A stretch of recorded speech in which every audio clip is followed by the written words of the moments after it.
अस्सलाम वालेकुम नाज़रीन, इमरान याकूब खान साहब के साथ व्यू पॉइंट से मैं हूँ ज़ैनब जतोई। नाज़रीन, प्रोग्राम के आगाज़ में बात करेंगे ईरान अमेरिका इसराइल जंग जारी है और ऐसे में दोनों तरफ से मुतज़ाद दावे किए जा रहे हैं और कुछ नुकसानात के हवाले से मुख्तलिफ अपडेट्स आ रही हैं। इस सारे मामले पर बात करेंगे, लेकिन इस सिनेरियो में एक अहम अपडेट ये भी आई है कि ईरान की जानिब से माजरत कर ली गई है तमाम इत्तेहादी ममालिक से जिन पर ईरान की जानिब से ड्रोन अटैक हुए, और अब इस मौक़िफ़ पर कायम ईरान रहेगा। ईरान की जानिब से कहा गया है कि अब ईरान की तरफ से कोई हमला इत्तेहादी ममालिक पर नहीं किया जाएगा अनटिल एंड अनलेस वहाँ से कोई हमला नहीं होता। तो अब इस तमाम तर मामले को हम प्रोग्राम में डिस्कस करेंगे। प्रोग्राम के दूसरे हिस्से में बात करेंगे 9 में GHQ हमला केस का फैसला आ गया है। 47 इश्तिहारी मुल्जिमान को सजाएं और जुर्माने आयद कर दिए गए हैं। इस मामले पर बात करेंगे। प्रोग्राम के आखिरी हिस्से में बात करेंगे पेट्रोलियम मसनूआत की कीमतों में इजाफा कर दिया गया है और इस इजाफे के तनाजुर से महंगाई भी जो है वो आने वाले टाइम में बढ़ती हुई दिखाई दे रही है। इस सारे सिनेरियो को आज प्रोग्राम में हम डिस्कस करेंगे। हमारे साथ सबसे पहले बात करेंगे ईरान अमेरिका इसराइल जंग के सिलसिले में जो नुकसानात हुए हैं दोनों तरफ, और इन नुकसानात के साथ ही साथ इत्तेहादी ममालिक की जानिब से कोशिश की जा रही है कि किसी तरीके से इस जंग को रुकवाया जा सके। और एक अहम अपडेट ये आई है कि फील्ड मार्शल आसिम मुनीर की रियाद में सऊदी वज़ीर दिफा शहजादा खालिद बिन सलमान से मुलाकात हुई है। इस मुलाकात के हवाले से भी बात करें कि हमारे साथ इस वक्त मौजूद हैं अब्दुल्ला हमीद गुल, चेयरमैन तहरीक जवानान पाकिस्तान दिफाई तज्जियाकार, और rear admiral retired Javed Iqbal दिफाई तज्जियाकार हमारे साथ मौजूद हैं। सबसे पहले rear admiral retired Javed Iqbal साहब, आपसे बात करेंगे। बहुत शुक्रिया आपके वक्त का। सबसे पहले तो आपसे ये कमेंट लेना बड़ा ज़रूरी है कि फील्ड मार्शल आसिम मुनीर ने भी रियाद में मुलाकात की है सऊदी वज़ीर दिफा से। इस मुलाकात को आप किस तरह से देख रहे हैं, क्योंकि ईरान के मामले को डिस्कस किया गया है, सिक्योरिटी ख़तरात के हवाले से भी बात की गई है। क्या लगता है आपको कि इन जारी हालात में इस मुलाकात की क्या इंपॉर्टेंस एंड सिग्निफिकेंस है? जी, बहुत शुक्रिया। Thank you very much for inviting me to the show. मेरे ख्याल में पाकिस्तान इस खत्ते में एक की स्टेक है। हमारे तमाम बरादरान ममालिक के साथ बड़े गहरे स्ट्रेटेजिक नेचर के ताल्लुकात हैं, और ये बड़ा टाइमली विजिट था कि जिसमें डिप्लोमेसी और स्पेशली जो हमारा सऊदी अरेबिया के साथ एक स्ट्रेटेजिक म्यूचुअल डिफेंस एग्रीमेंट है, उसके तनाजुर में ये दौरा बहुत अहम था जो उनके डिफेंस मिनिस्टर से मुलाकात हुई। इसमें आप देखेंगे इसका एक फ़ौरन असर आया कि जो ईरानी प्रेसिडेंट की स्टेटमेंट आई कि अब हम जो बरादर जो इस्लामी मुल्क हैं गल्फ में उन पर हमले करने में थोड़ा सा उन्होंने ये ज़ाहिर किया कि हम इसमें इज्तनाब करेंगे। वो जो टारगेटिंग हो रही थी थोड़ी सी, जिसमें सिविलियन की टारगेटिंग हुई, जिसमें हमारे GCC कंट्रीज़ के कंसर्न्स बहुत सामने आए, तो ये एक इमीडिएट उसका एक असर ये सामने आया है। और आप देखें कि अभी डिप्लोमेसी उसकी एफर्ट शुरू हो गई हैं।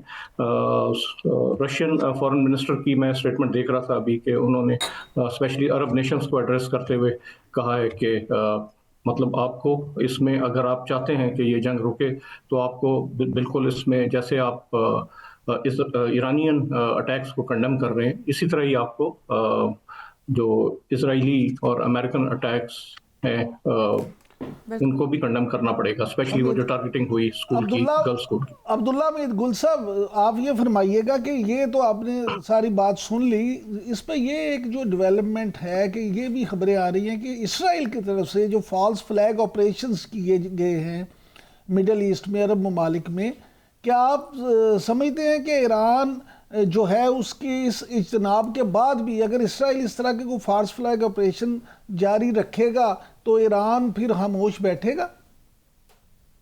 बिस्मिल्लाहिर्रहमानिर्रहीम, बहुत बहुत शुक्रिया। नहीं, ईरान खामोश कभी भी नहीं बैठेगा। उसकी वजह यह है कि किसी के भी मुल्क, आप अपने ऊपर रख के देख लें कि अगर आपके मुल्क के ऊपर कोई हमला कर रहा हो, भले अफगानिस्तान की तालिबान रजीम कितनी ही आपके साथ मुखलिस हो, लेट्स से एज्यूम कर लें, और वहाँ कोई हमारा दुश्मन मुल्क अड्डा बना के, भारत अड्डा बना के वहाँ से हम पर हमले करे, तो क्या फिर हम उनको मोहरत इल्ज़ाम नहीं ठहराएंगे? बिल्कुल ठहराएंगे, और ये हमने ठहराया भी है और उनके खिलाफ कार्रवाई भी की है। इसी तरीके से अगर सऊदी अरब और पाकिस्तान के म्यूचुअल दिफाई मुआहदे की बात कर लें, तो पाकिस्तान भी इस टाइम पे हालत जंग में है अफगानिस्तान के साथ। हम क्यों भूल गए हैं कि पाकिस्तान के जो सैकड़ों लोग पिछले चंद दिनों में उनको जामे शहादत नोश किया, जिस तरीके से बलूचिस्तान में हमले हुए, जिस तरीके से बराह रास्त अफगानिस्तान से पाकिस्तान पर हमला किया गया, तो मुआहदा तो तब भी इंटैक्ट था। अब ये जो एक दरमियान में फील्ड मार्शल साहब वहाँ गए हैं, उसकी सबसे बड़ी वजह यह है कि पूरी दुनिया में वाहिद पाकिस्तान ऐसा मुल्क है जिस पर ईरान एतबार करता है, और पाकिस्तान बगैर ये गारंटी के ईरान को भी तसल्ली नहीं करवा सकता। लेकिन अगर पाकिस्तान ने गारंटी करवाई होगी कि भाई आपके मुल्क के ऊपर यहाँ इन अरब ममालिक से हमले नहीं होंगे, क्योंकि माजी में भी अरब ममालिक ने यही कहा था कि हम हमले नहीं होने देंगे, लेकिन फिर हमले हुए, उनके मुल्क से हुए। और जिस तरह से अभी आपने कहा कि जो दहशतगर्द पकड़े गए, जो मोसाद के एजेंट पकड़े गए, जो भारत के एजेंट इस टाइम पे सरगर्म अमल हैं, वो कोई भी ऐसी कार्रवाई करके, फॉल्स फ्लैग करके और उसका इल्जाम ईरान के ऊपर आयद कर दें, तो ऐसी सूरत में फिर ये एस्केलेशन होगी। और यही वो इजराइल और इंडिया चाहता है कि एस्केलेशन हो। आप देखें कि जब विशाखापट्टनम के अंदर जहाज मौजूद था और ईरान वाले ये रिक्वेस्ट कर रहे थे कि आप हमारा जहाज वहां रहने दें, तब भी इंडिया ने उनको बाहर जाने दिया, और अभी उनकी टेरिटरी में था कि उसके ऊपर हमला करवाया गया। और साथ ही जब उसने डिस्ट्रेस कॉल दी, तो उस डिस्ट्रेस कॉल को भी बिल्कुल साइलेंस के जरिए नजरअंदाज कर दिया गया।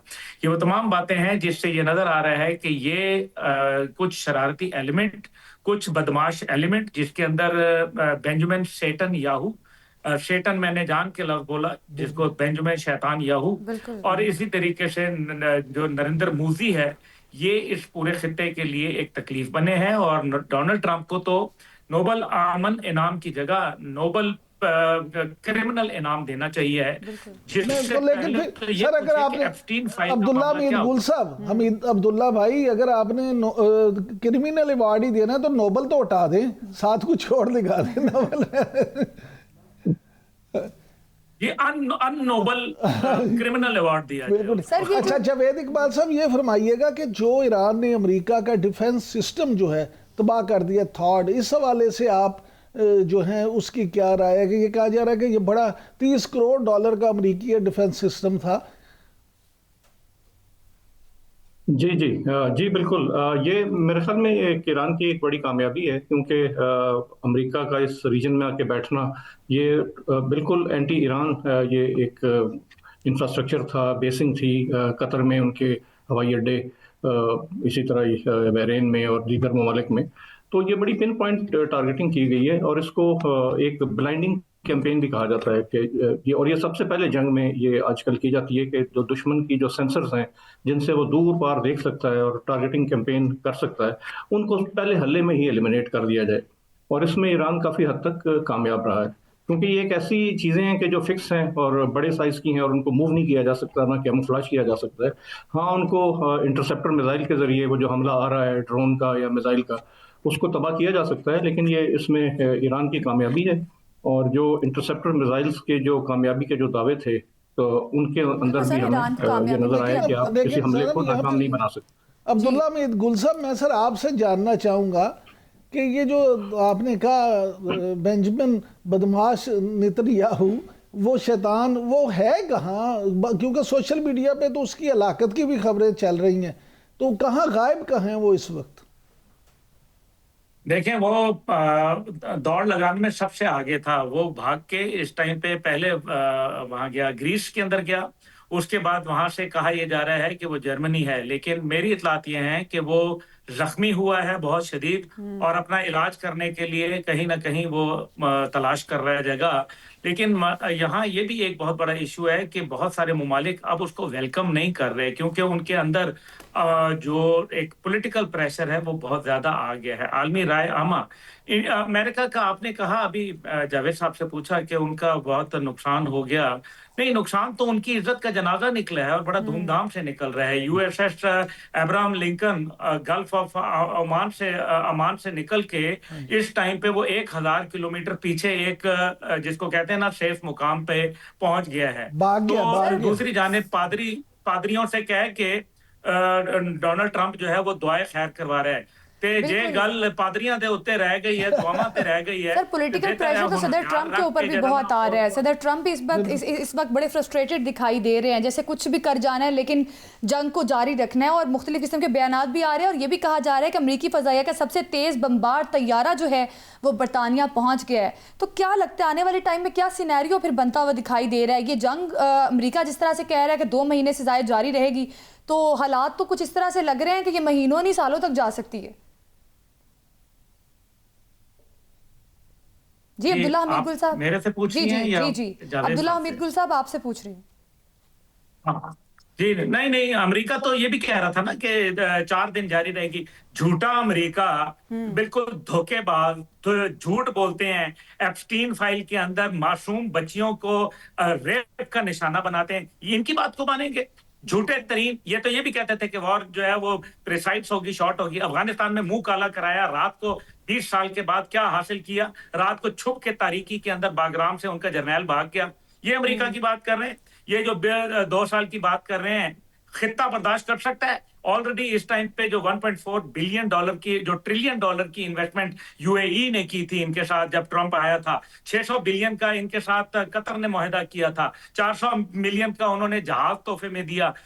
उसके बाद अब अरब ममालिक बैठ के ये सोच रहे हैं कि हम अपने जो भी इनके साथ स्पोर्ट्स स्पॉन्सरशिप थी, जो दीगर कोऑपरेशन थी, इकोनॉमिक कोऑपरेशन थी, वो हम इनके हॉल्ट कर लें। और अगर ये तो अपना दिफा नहीं कर पा रहे, ये हमारा क्या दिफा कर पाएंगे?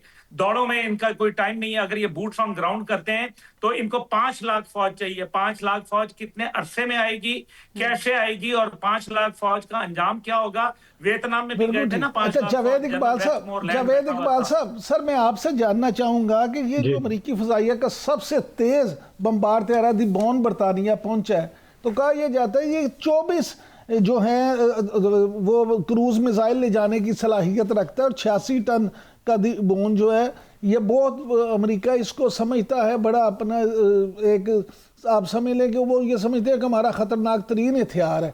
तो आप क्या समझते हैं, क्या अमेरिका को बड़ा हमला करने वाला है, या ये अमेरिका समझता है कि दी बोन गेम चेंजर साबित होगा? जी, ये इस वक्त गेम ऑफ नर्व्स चल रही है। देखें कि इस वक्त ईरान पे कोई कम हमले नहीं हुए, बेताशा तबाही हुई है, लेकिन ये अमेरिका के पास भी इंफ्रास्ट्रक्चर और ये एसेट्स, जहाज, मिसाइल्स और उनकी कमी नहीं है। लेकिन इस वक्त चैलेंज ये था कि उनकी अजम्पशंस मेरे ख्याल में सही साबित नहीं हुई। वो चाह रहे थे कि जो कुछ उनके पास असला मवाद जो गल्फ ममालिक में है या जो उनके अपने बेसिस में है, वो ही शायद काफ़ी हो ईरान की लीडरशिप को वो एक रिजीम चेंज कर पाएँ। और वो उनकी एक फॉल्टी अजम्पशन थी कि लोग उठ खड़े होंगे। तो वो अब मखमसे में पड़ गए हैं कि ये तो ईरान ने तो बिल्कुल हार नहीं तस्लीम की, और ईरान तो अपनी स्ट्रेटजी ऑफ रेजिस्टेंस पे अड़ा हुआ है। तो इसलिए उनको ये फोर्सेस मूव करनी पड़ रही हैं। उनकी कंपल्शन भी है, और एक तरह से एक डिटरेंस, मजीद एक दबाव डालने की ये उसका हिस्सा भी है इस किस्म के फोर्सेस को मूव करना। बिल्कुल। अच्छा अब्दुल्ला हमीद गुल साहब, अब्दुल्ला हमीद गुल साहब, ये सर आप कुछ कहना चाह रहे हैं अब्दुल्ला हमीद गुल साहब? जी जी, मैं ये कह रहा हूँ ये जो बॉन मिसाइल है इसका कोई फर्क नहीं पड़ता, मत फिक्र करें। ये इन्होंने दूसरी जंग अजीम में जितना गोला बारूद इस्तेमाल किया था ना, उससे कहीं ज्यादा इन्होंने 5,80,000 फ्लाइटों के जरिए B-52 तैयारों से लाओस पे गिराया था। तो लाओस पे क्या जंग का नतीजा देखें, अभी विकिपीडिया खोलें, उसमें पता चलेगा अमेरिका लॉस्ट द वॉर लिखा हुआ है। मैं नहीं कह रहा, अमेरिका लॉस्ट द वॉर वहां लिखा हुआ है। ये अगर मदर ऑफ ऑल बम इन्होंने गिरा दिया, हिरोशिमा नागासाकी के ऊपर इन्होंने गिरा के देख लिया, क्या हासिल कर लिया? अभी इनको रूस और चीन ने फैसला कर लिया है कि इनकी नाक रगड़ेंगे वो इसके जगह के अंदर। और अभी उन्होंने जिस तरीके से मिसाइल भेजना शुरू किए हैं और रियल टाइम मॉनिटरिंग जो इनको जंग के अंदर दी है, जिसकी वजह से इनकी दौड़ें लग गई हैं। जो इंटरसेप्टर मिसाइल्स आए हैं, जो खास तौर पे MRIEV जो आए हैं इनके पास, मल्टीपल जो independently targetable re entry vehicle, जो एक वक्त में एक मिसाइल आता है आगे वो 80 बन जाते हैं। उसके बाद उनका तमाम सर सदर ट्रंप को ये हमला जो है वो महंगा पड़ गया है। सर ये भी खबरें आ रही हैं कि सदर ट्रंप के मुआवजे के इम्कानात जो है वो 70% बढ़ गए हैं। वो तो ठीक है, लेकिन आने वाले टाइम में शायद इम्पीच भी हो सकता है। टाइम कम है। ज़ैनब थोड़ा सा जावेद इकबाल साहब से ये भी पूछ ले सर, ये जो पाकिस्तान और अफगानिस्तान का मामला चल रहा है, अब आप क्या समझते हैं कि पाकिस्तान ने अफगानिस्तान में दहशतगर्द ठिकानों पे हमले तो किए, उनको नाको चने चुबवा रहे हैं, इसका आप क्या देखते हैं? क्या वाकई ही अफगान तालिबान रजीम जो है ये इससे कोई सबक सीखेगी या अभी कोई ख़ास असर नहीं होगा उनको?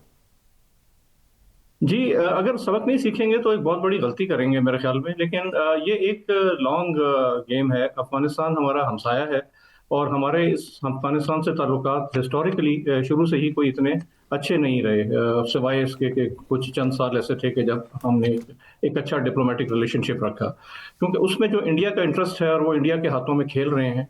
और तो इसकी वजह से एक बड़ा स्ट्रॉन्ग मैसेज अभी तो गया है। देखें कि अगर वो ये बात उनकी समझ में आ जाती है कि वो टीटीपी को सपोर्ट ना करें, और क्योंकि अफगानिस्तान एक चाबी है इस इलाके की मईशत की, कि अगर अफगानिस्तान स्टेबल होगा, उसके पाकिस्तान के साथ और उसके नेबर्स के साथ रिलेशनशिप ठीक होंगे, तो सेंट्रल एशिया से कनेक्टिविटी की एक राहदारी है।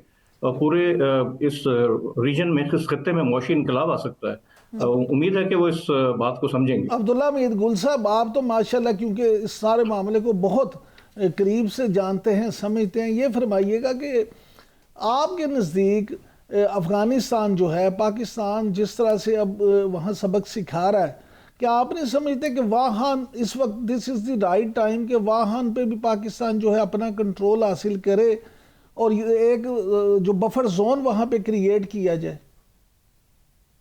दिल तो मेरा चाह रहा है कि पूरे अमेरिका पे भी जो है वो पाकिस्तान का झंडा लहराए, लेकिन मसला ये है, और देखें अल्लाह खैर करेगा, लेकिन वाखान के अंदर एक बहुत बड़ा इशू है। सबसे बड़ी बात यह है कि वाखान चाइना के साथ अफगानिस्तान का एक बॉर्डर मिलता है, और मेरा नहीं ख्याल कि कभी भी चाइना ये चाहेगा कि उसका एक मुल्क के साथ बॉर्डर खत्म हो जाए। तो ये एक अहम इशू है इस सिलसिले में। गो के 99.1 किलोमीटर ये पट्टी है, और अहमद मसूद, जो अहमद शाह मसूद और एनआरएफ का इस टाइम पे लीड कर रहा है, नेशनल रेजिस्टेंस फ्रंट का, वो भी ये कह चुका है कि अगर बदख्शां के अंदर पाकिस्तान थोड़ी हमारी मुआवनत करे तो हम वाखान कॉरिडोर आपके कदमों में ला देंगे। दूसरी जानिब पाकिस्तान के ये ऑपरेशन जारी रहेंगे जब तक कि अमेरिका का छोड़ा गया एक $7.25 खरब का असला वो खत्म नहीं करते, तल्फ नहीं करते, तब तक ये हमारे लिए एक बहुत बड़ा चैलेंज है।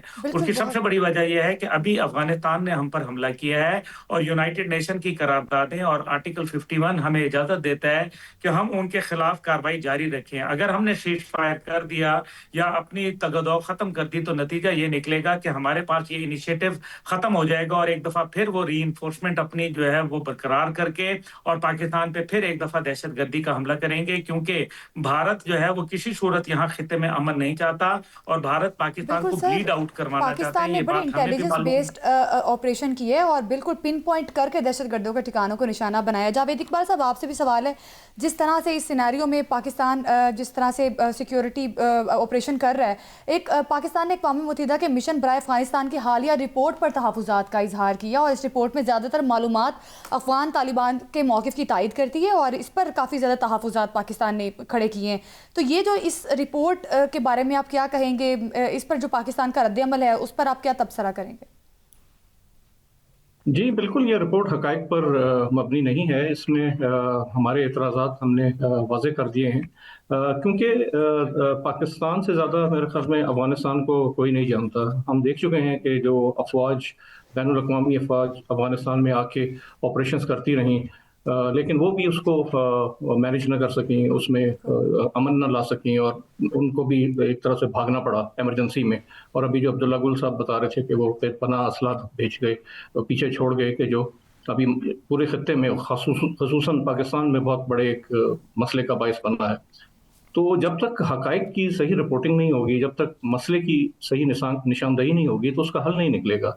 तो इसलिए पाकिस्तान का इस पे एतराज़ उठाना वजह है। अब्दुल्ला मीर गुल साहब, एतराज़ात तो हम मुख्तलिफ औकात में उठाते रहे हैं, लेकिन खुद अक़वाम मुत्तहिदा की जो रिपोर्ट है जिसके मुताबिक अफ़गानिस्तान में 21 के करीब दहशतगर्द प्रॉक्सीज़ तंजीमें जो हैं काम कर रही हैं, और जो मास्टर प्रॉक्सी खुद ये अफ़गान तालिबान रजीम है। तो आप इस सारे मामले को किस तरह से देखते हैं? आप क्या समझते हैं कि जब तक अफ़गान तालिबान रजीम खुद पूरे खलूस नीयत से ये मामला हल ना करना चाहे, क्या ये मामला हल हो सकते हैं?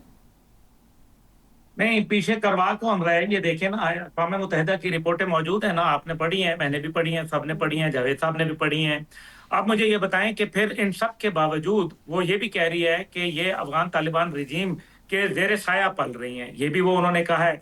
तो फिर अमेरिका $160 मिलियन हर महीने उनको क्यों अदा कर रहे हैं? अभी तक उन्होंने 2021 के इनखला के बाद $19.5 खरब उनको क्यों दिए हैं? ओ बाबा, ये $7.25 खरब का असला आपके लिए छोड़ के गए हैं। ये जानबूझ के पाकिस्तान को डिस्टेबलाइज करना चाहते हैं। इसको कहते हैं सॉफ्टनिंग द टारगेट। नींबू की तरह पाकिस्तान को निचोड़ा जा रहा है दहशतगर्दी के जरिए। एक तरफ पाकिस्तान को दहशतगर्दों के हवाले कर दिया, दूसरी तरफ दहशतगर्दों की मुआवनत के लिए असला और पैसा दिया जा रहा है, तीसरी जानिब भारत से उसको फैसिलिटेट कराया जा रहा है। ये तमाम चीजें करने के बाद आप समझते हैं कि अमेरिका आपका दोस्त है? मेरे ख्याल में अपना किबला दुरुस्त कर लें और ये जो नोबल इनाम की बातें हमारे वजीर आजम साहब ने फरमाई थी उसको ये सोचें। और ये जो गजा अमन बोर्ड है ये गजा वॉर बोर्ड बन गया है। अभी हमें इसके ऊपर दोबारा रजू करना चाहिए एंड वी शुड स्टैंड। हम जो कौमें खड़ी हो जाती हैं ना, उनके सामने ना अमेरिका कोई आता है ना कोई और दुनिया की ताकत आ सकती है। इनकी ऐसी की तैसी, ये पाकिस्तान के न्यूक्लियर प्रोग्राम के दर पे हैं। इनको ये अच्छी तरीके से पता है कि पाकिस्तान का न्यूक्लियर प्रोग्राम इनके लिए जहर कातिल है, इजराइल और इंडिया के लिए मौत का पैगाम है। और अमेरिका की छत्र छाया के अंदर ये काम करना चाहते हैं, वारदात करना चाहते हैं।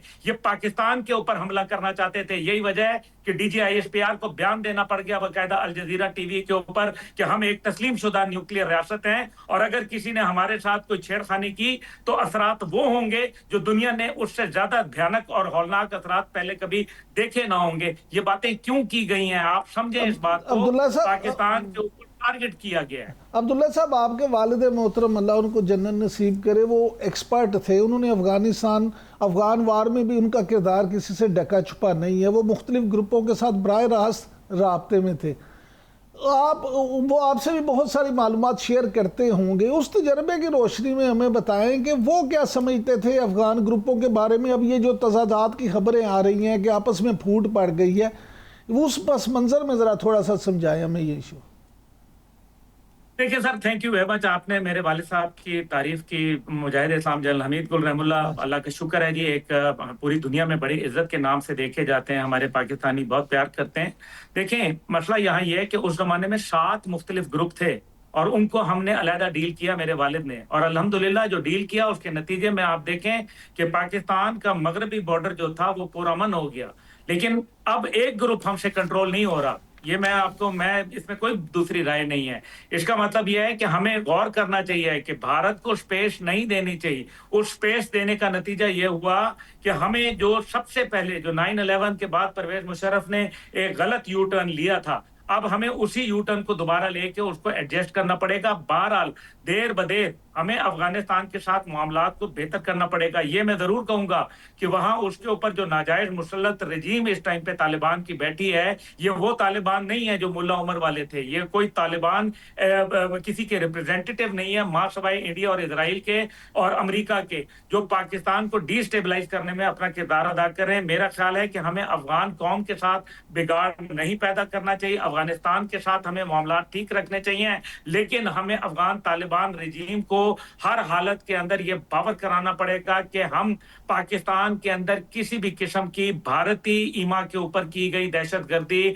या दरअंदाजी को कबूल नहीं करेंगे। पाकिस्तान को दहशतगर्दी से पाक करने के लिए इन्हें नासिर को लगाम डालना बहुत जरूरी है। आपका अब्दुल्ला हमीद गुल साहब हमारे साथ मौजूद थे, रियर एडमिरल जावेद इकबाल दिफाई तजियाकार हमारे साथ मौजूद थे। नाजरीन, अभी वक्त हुआ एक शॉर्ट ब्रेक का। ब्रेक के बाद बात करेंगे 9 में GHQ हमला केस का फैसला आ गया। 47 मुल्जिमान को कैद और जुर्माने की सजाएं सुनाई गई हैं। इस मामले पर बात करेंगे, हमारे साथ ही रहिएगा।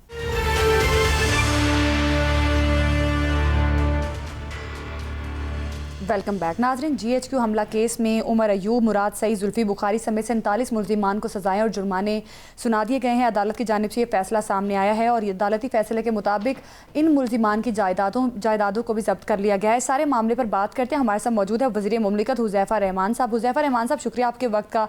आप इस अदालती फैसले पर क्या तबसरा करेंगे, आप क्या कॉमेंट करेंगे इस पर? जी बहुत शुक्रिया जी। देखें, बिल्कुल ये सानिया 9 मई की कंटिन्यूशंस हैं और जो कुछ हुआ, चाहे लाहौर में जिना हाउस पे, चाहे मियाँ वाली में बेस के ऊपर, और अब ये GHQ केस हमला केस में हुआ, तो मैं समझता हूँ कि ज़ाहिर है इससे कानून की जो हुक्मरानी है वो साबित हुई है और कम से कम बाकी जितनी भी अनासिर हैं उनको ये कम से कम सख्त पैगाम गया है कि ये नहीं है कि आप अगर मॉब के साथ मिलकर के किसी भी लीडर के पीछे लग कर के, चूँकि वो पॉपुलर है, वो किसी भी सरकारी तनसीबात या किसी भी दिफाई तनसीबात पे हमला करने का हुक्म दे दे और सियासी जमात की आड़ में वो एक मुसल्ला जदोजहद करने की कोशिश करे, तो कम अज़ कम उसको ज़ाहिर है फिर कानून जो है वो सख्त निगाह से देखता है और wrong doer must be taken to the task वाली बात है। और आज मैं समझता हूँ कि ज़ाहिर है उमर अय्यूब उस वक्त अपोजिशन लीडर थे, बाकी लोग भी, इन सब लोग जो है मौजूद थे जीएचक्यू के बाहर।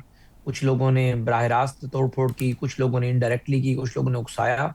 तो ज़ाहिर है मामला चला अदालत के सामने और तकरीबन कोई 2.5 पौने 3 साल के एक लंबे तवील ट्रायल के बाद ये सज़ाएँ हुई। मैं समझता हूँ कि हम सबको इसको एप्रिशिएट करना चाहिए, क्योंकि हम सब हो- सियासी जमातें हुज़ैफा बेशक हम इदारों से इख्तलाफ भी करें। जी प्लीज़। हुज़ैफा जी, आप बतौर जर्नलिस्ट भी और फिर उसके बाद जब से सियासत में कदम रखा, सियासी अमूर पे बड़ी गहरी नज़र रखते हैं।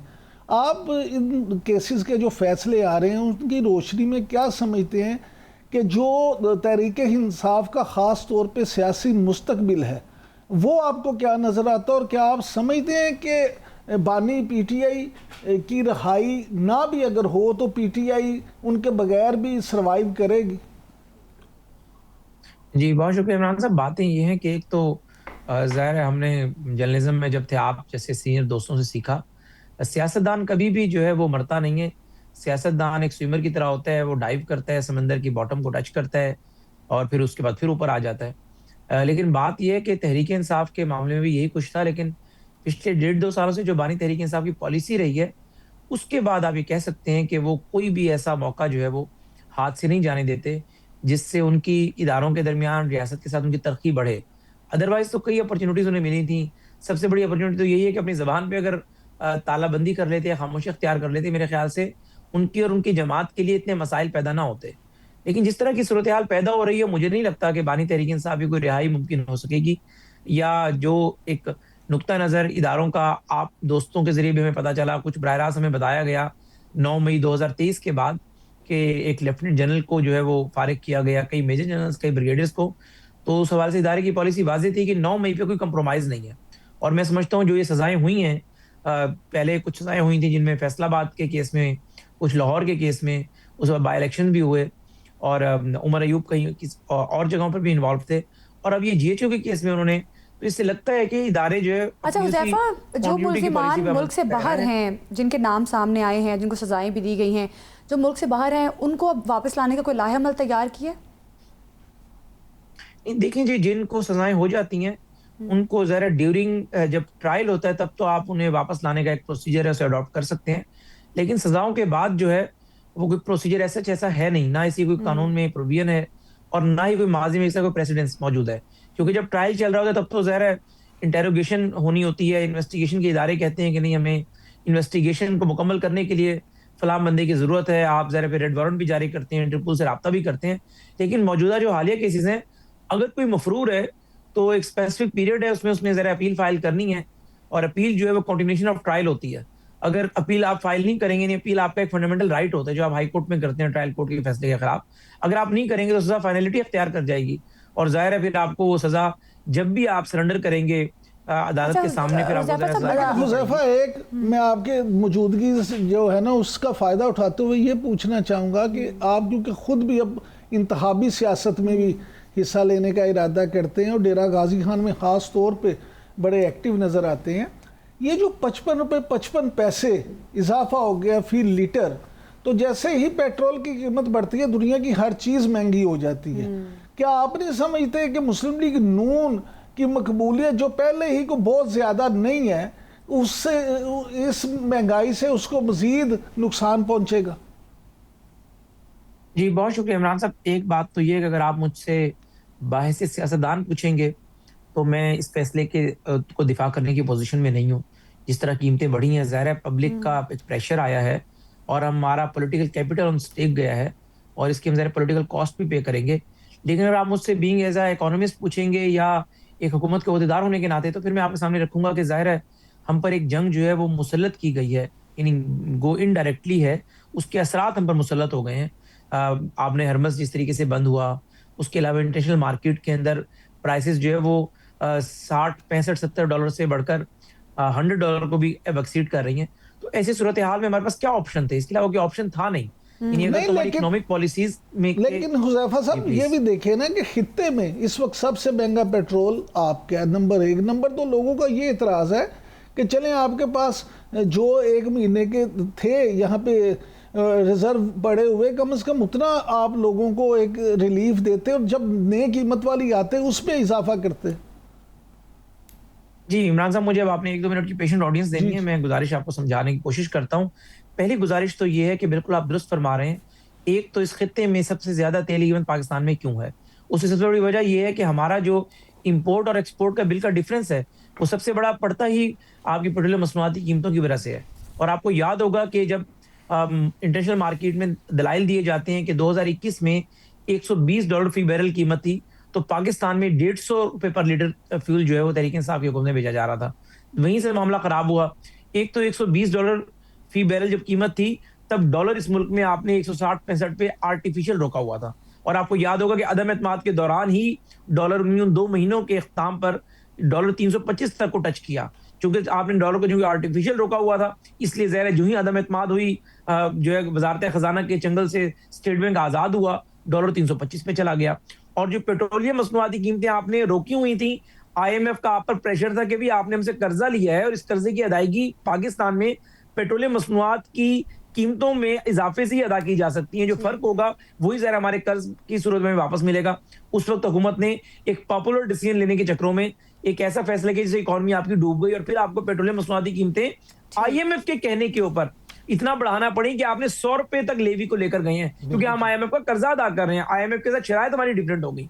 और अब भी सूरत हाल ये है कि जो लोग ये कहते हैं कि 28 दिन के ज़खायर मौजूद थे, तो भी 28 दिन के ज़खायर मौजूद थे, तो 28 दिन के ज़खायर तो जिस तरह की हमारी पब्लिक का प्रेशर आ रहा था, एक पूरे मुल्क के अंदर एक डेस्परेट हो गई थी पब्लिक, ये तो 28 दिन के ज़खायर आपके 15 दिन में पब्लिक ने खत्म कर देने थे। और हम जो पीछे ऑर्डर दे रहे हैं, अगर अल्टरनेट रूट पर जाते हैं, अल्टरनेट रूट की एक्स्ट्रा कॉस्ट है $40 से $45 फी बैरल। तो इसका मतलब ये है कि हमें कम से कम $150 ऊपर कीमत बढ़ाना पड़ती है। ठीक, आप की बंदिश की वजह से पेट्रोलियम मसनूआत में मसनूआत की कीमतों में इजाफा किया गया। बहुत शुक्रिया आपका हुज़ैफा रहमान साहब, आप हमें बता रहे थे। नाज़रीन, पेट्रोलियम मसनूआत के इजाफे पर मजीद भी बात करेंगे। हमारे साथ मौजूद होंगे डॉक्टर खालिद वलीद, जो कि एनर्जी एक्सपर्ट है, माहिर मुआशियात भी हैं।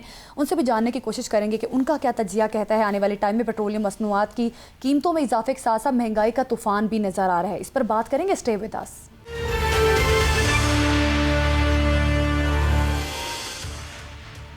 Welcome back. नाज़रीन, हुकूमत के मुताबिक पेट्रोलियम मसनूआत की बढ़ती हुई कीमतों की सबसे बड़ी वजह आबनाए हुर्मज़ की बंदिश है। ये वजह बताई जा रही है। इस पर मज़ीद भी बात करते हैं। Doctor Khalid Waleed, energy expert, माहिर मुआशियात, हमारे साथ मौजूद हैं। खालिद वलीद साहब, बहुत शुक्रिया आपके वक्त का। अब अमेरिका ने जो रूस पर पाबंदियाँ आयद की थी वो भी हटा ली हैं। अब रूसी तेल की ख़रीदारी जो है वो पाकिस्तान भी कर सकेगा। इस पर बताइएगा, आप क्या समझते हैं, क्या ये जो बहरान पैदा होने वाला है उस बहरान से निपटा जा सकेगा? जी बहुत शुक्रिया। मैं हमेशा से इंटीग्रेटेड प्लानिंग और लॉन्ग टर्म प्लानिंग का कायल हूँ। अभी जो क्राइसिस आया उसमें शायद हमारी लॉन्ग टर्म प्लानिंग का फुकदान भी है। हमें आइडिया था, पता था कि मिडिल ईस्ट में क्राइसिस आ सकता है, लेकिन हमने फिर भी उस क्राइसिस को सोचते हुए लॉन्ग टर्म प्लानिंग नहीं की। पर अब जब वो हमारे सर पे खड़ा हो गया, तो अब हम जो है वो अगेन फिस्ट फाइटिंग मोड में एक रिस्पॉन्सिव वे में आप जो है वो प्लानिंग कर रहे हैं। अगर उस टाइम पे ही ये प्लानिंग करके अपनी ऑयल रिफाइनरीज को इस काबिल बना दिया जाता कि वो रशियन ऑयल को रिफाइन कर सकें, तो शायद हम एक अल्टरनेट ले सकते, बिल्कुल जिस तरह से इंडिया ने भी लिया। उन्होंने USA के साथ निगोशिएट करके वो वाला ऑप्शन भी ले लिया, तो उससे शायद हम इस शॉक को जो है थोड़ा सा मिटिगेट कर पाते। अब हमें अगेन अभी का जो शॉर्ट टर्म प्लानिंग है वो तो करना ही करना है, लेकिन अब हमें मीडियम टू लॉन्ग टर्म में भी प्लानिंग करनी है कि किस तरीके से इस तरह के जो जियोपॉलिटिकल शॉक्स हैं उससे अपनी इकोनॉमी को निकाला जा सके। उसमें एक तरीका अपनी रिफाइनरीज को अपडेट करने का हो सकता है, एक अपनी स्टोरेज को बढ़ाने का हो सकता है, और तीसरा जो है वो अपने आप को रिन्यूएबल एनर्जी पे शिफ्ट करने का हो सकता है, इलेक्ट्रिक व्हीकल्स का हो सकता है। तो अगर ये 3-4 चीजें कर ली जाएं तो शायद Pakistan medium to long run में एक कुशन प्रोवाइड कर सकता है अपने आप को। लेकिन अभी के लिए शॉर्ट टर्म में आपको प्राइस के जो अब्रप्ट डिसीजंस लिए जा रहे हैं उसकी वजह से मार्केट में पैनिक आता है। आपको सप्लाई साइड मैयर्स के साथ साथ प्राइस सिग्नल्स के साथ साथ डिमांड साइड मैनेजमेंट पे भी काम करना होगा, तब जाके आप एक सोल्यूशन या काम की तरफ जा सकते हैं। डॉक्टर साहब, ये फरमाइएगा कि ये जो मामला है सारा, आबनाए हुम्स की बंदिश ने जो ये नया तूफ़ान खड़ा किया, क्योंकि पेट्रोल की कीमतें में इजाफा जो है उसका मतलब है कि दुनिया की हर चीज़ महंगी हो गई। तो क्या आप समझते हैं कि जितनी देर ये जंग जारी रहेगी उतनी देर ईरान ये बंदिश रखेगा, या ईरान किसी दबाव में आके ये फैसला जो है वो तब्दील कर सकता है? देखिए, एक तो आबनाए हुर्मुज़ की जो बंदिश है वो डायरेक्टली ईरान से लिंक्ड है, कॉन्फ्लिक्ट से लिंक्ड है, लेकिन इसका जो इनडायरेक्ट इम्पैक्ट है वो इंश्योरेंस पे और रिस्क प्रीमियम पे आता है। आपके जो जितने भी फ्रेट्स हैं, आपके माल बरदार बहरी जहाज हैं, वो जिस जिस कंपनी से इंश्योरेंस लेते हैं उन्होंने रेट्स इतने बढ़ा दिए हैं वार इंश्योरेंस और रिस्क प्रीमियम के नाम पे कि अगर वो खुल भी जाता है तो और आपके पास इंश्योरेंस नहीं होती तब भी आप सप्लाई को उस तरीके से बहाल नहीं कर पाएंगे जिस तरह से करते हैं। तो जब तक ये मामला बिल्कुल सेटल डाउन नहीं हो जाते, हमें ये एक्सपेक्ट नहीं करना चाहिए कि चीजें जो है वो नॉर्मल की तरफ आएंगी। मेरे ख्याल से अब एक न्यू नॉर्मल बनेगा, उसके अकॉर्डिंग पाकिस्तान को भी प्लान करना है और रीजनल इकोनॉमीज को भी प्लान करना है। तो यहाँ पे दो फैक्टर, पाकिस्तान के पास पेट्रोलियम ज़खायर मौजूद थे लेकिन उसके बावजूद कीमतें बढ़ा दी गई, और वजह भी ज़ाहिर हुकूमत की जानिब से यही बताई जा रही है कि आबनाए हुर्मुज़ बंद है इस वजह से, और ये भी कहा जा रहा है कि ज़ाहिर है जो हमारे पास ज़खायर मौजूद थे वो इतने नहीं थे कि वो इस्तेमाल किए जा सकते लॉन्ग टर्म में। क्या लगता है आपको क्या वजह लगती है, या IMF के मुतालबे पर ये कीमतें बढ़ाई गई हैं, आपको क्या वजह नज़र आती है इसकी सबसे बड़ी? देखिए, दो चीजें हैं इसमें। एक ये कि एक तो IMF की शराइत हैं, आपने कंडीशनैलिटीज के अकॉर्डिंग आपने कार्बन लेवी भी लगानी है, उसका रेवेन्यू लेके पास ऑन भी करना है कंज्यूमर्स पे।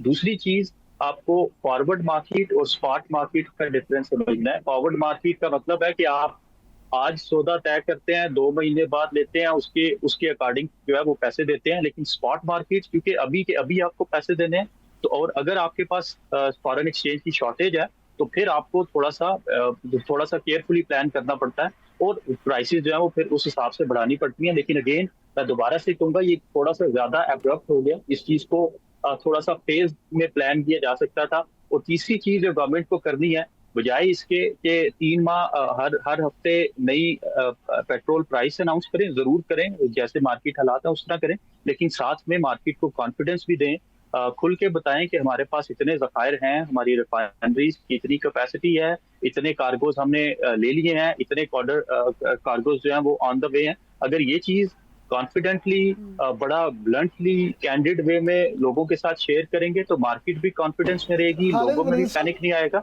और इकोनॉमी के साथ लोग एडजस्ट भी हो जाएंगे। खालिद वलीद साहब, अब तो गैस की लोड शेडिंग की बड़ी खबरें आ रही हैं, लोगों को बड़ी शिकायत है कि गैस की भी बड़ी लोड शेडिंग है, तो क्या ये भी LNG के बहरान की वजह से है? जी बिल्कुल। देखें, आपका आज से 1 महीना पहले आप RLNG की सरप्लस में थे, आपको ये नहीं समझ आ रही थी कि कतर के साथ जो लॉन्ग टर्म एग्रीमेंट्स किए हुए हैं उसका क्या किया जाए। और अब क्योंकि आपको वो कार्गोज नहीं मिल रहे होंगे तो वो शॉर्टेज आएगी। बेशक आपकी जो डोमेस्टिक इंडिजिनस सप्लाई बढ़ी है, लेकिन स्टिल आप क्योंकि उस फेज में है, पाकिस्तान में साल के उस फेज में है जिसमें हाइड्रो इलेक्ट्रिसिटी जनरेशन कम होती है, ऑलमोस्ट जीरो होती है। तो पिछले जो जनवरी का महीना है उसमें भी आपने कोई 26% अपनी जो सबसे ज्यादा इलेक्ट्रिसिटी है वो RLNG के थ्रू जनरेट की है, क्योंकि हाइड्रो की कंजम्पशन जनरेशन जो है नहीं हो रही थी। तो अब आपको गैस सेक्टर में भी थोड़ा सा बहरानी कैफियत नजर आ रही होगी, लोड शेडिंग करना होगा। लेकिन अगेन हुकूमत को पैनिक मोड में नहीं आना, हुकूमत को एक कॉन्फिडेंस के साथ लोगों को समझाने की कोशिश करें कि there is a conflict. Sir, लेकिन लोग पैनिक मोड में आ रहे हैं, लोग बहुत पैनिक हो रहे हैं कि अगर पेट्रोल महंगा हो रहा है तो फिर जाहिर है महंगाई जो है वो बहुत ज़्यादा हो जाएगी। तो लोग इस वक्त बहुत पैनिक हैं कि पता नहीं कितनी महंगाई हो जाएगी और किस तरह से गुजर बसर होगा। देखिए, यही चीज यहाँ पे शायद हुकूमतों का रोल प्राइस सेट करने से ज्यादा इस तरह के हालात में अपनी मार्केट को डायरेक्शन देने की होती है, पब्लिक को डायरेक्शन देने की होती है। मुझे उस चीज का फुकदान लग रहा है। सिर्फ और सिर्फ शॉर्ट टर्म में आप प्लानिंग करते हुए प्राइसेस को जरूर मद्देनजर रखा जा रहा है, लेकिन जो उसके साथ साथ और वेरिएबल्स हैं उनको नहीं देखा जा रहा। एक और चीज भी पाकिस्तान की इकोनॉमी में भी है कि पाकिस्तान में जो पेट्रोलियम प्रोडक्ट्स की डिमांड है वो इनइलास्टिक है। इसका मतलब है कि अगर आप प्राइसेस बढ़ाते भी हैं तो उसकी डिमांड पे कोई खास फर्क नहीं पड़ता। तो हुकूमत को थोड़ा सा उस चीज को भी देखना है कि क्या मैयर्स लिए जा सकते हैं जिसके थ्रू डिमांड साइड मैनेजमेंट के थ्रू ये काम किया जा सके। सबसे पहला मैयर ये होना चाहिए था कि इसहाकदार साहब या पेट्रोलियम मिनिस्टर जो है वो अनाउंस करते कि हुकूमत अपनी पेट्रोलियम का जो वॉल्यूम है उसको 70% 80% कम करी है, और वो जो है वो डाइवर्ट किया जा रहा होगा प्राइवेट सेक्टर में आवाम के लिए, तो शायद एक कॉन्फिडेंस बिल्डिंग भी होती और आपकी जो मार्केट है वो भी काम रहती। लेकिन अगेन थोड़ा सा प्राइस की साइड पे ज्यादा फोकस है, गवर्नमेंट चूंकि पैनिक कर रही है तो फिर लोग भी पैनिक करते हैं। आपको पेट्रोल पंप्स के बाद जो है वो लंबी लंबी कतारें नजर आती हैं। आहिस्ता आहिस्ता ये नॉर्मेलिटी की तरफ जाएगा, लेकिन तब बिल्कुल गवर्नमेंट कीमतें बढ़ाने के साथ साथ एक मौसर और एक बेहतर हिकमत अमली अपनाने की भी ज़रूरत है। बहुत शुक्रिया आपका डॉक्टर खालिद वली साहब हमारे साथ मौजूद थे और हमें बता रहे थे। इसी के साथ प्रोग्राम से दीजिए हमें इजाज़त। अल्लाह हाफ़िज़।